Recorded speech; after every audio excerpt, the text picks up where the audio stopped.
final platoon run, a test of teamwork and stamina.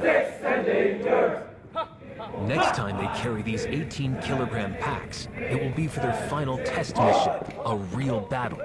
But some have additional burdens, like this MG60 machine gun. Lang ko lang 20 kilos yung dala ko. Makabot po ito ng 7 kilo po ito.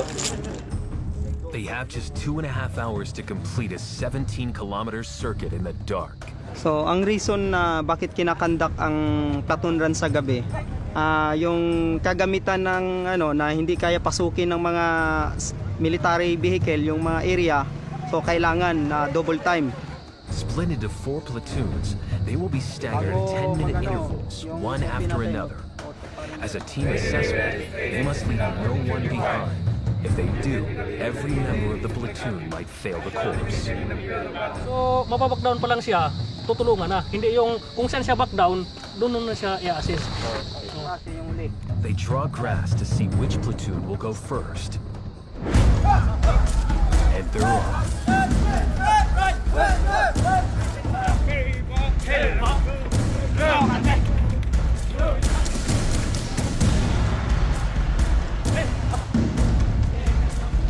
60 minutes into the run, so far, so good.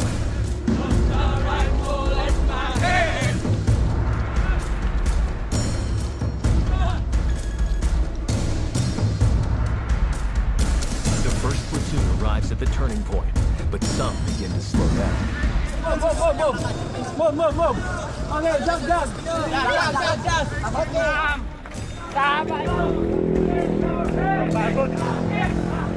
Pero kakayanin namin to. Attitude lang, kaya ba? Attitude.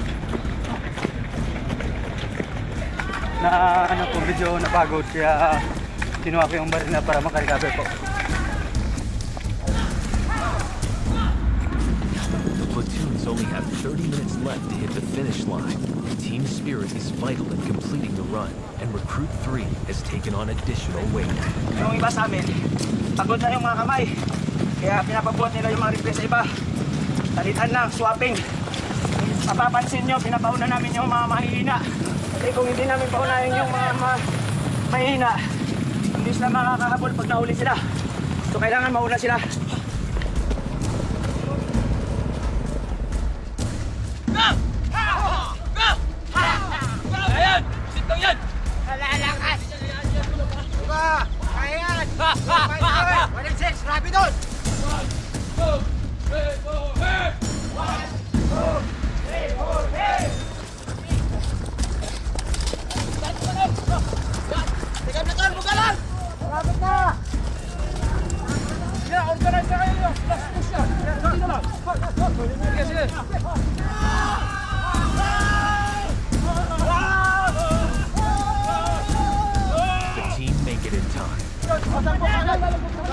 We feel happy because we did it properly and we the other time we passed.